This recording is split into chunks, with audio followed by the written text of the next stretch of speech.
Okay, so I thought I would show this because this thing was a pain in my ass.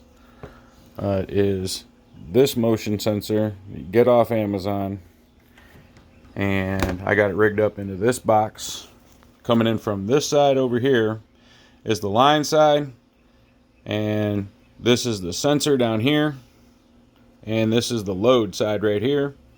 So the way that this works is you are switching neutral. All right, so here in America we are switching neutral. From the right hand side, you're going to have your hot leg come into splice with, whoops, sorry, you're going to have your hot leg come in from your line side.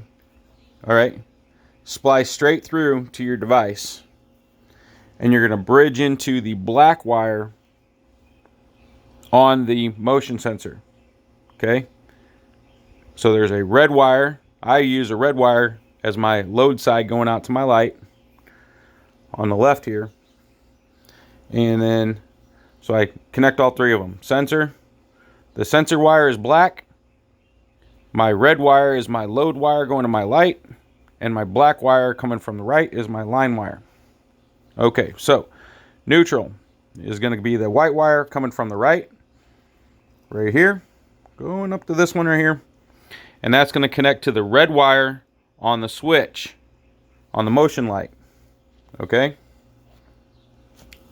then output from the switch is going to be on the yellow wire off the motion sensor to your neutral going to your light.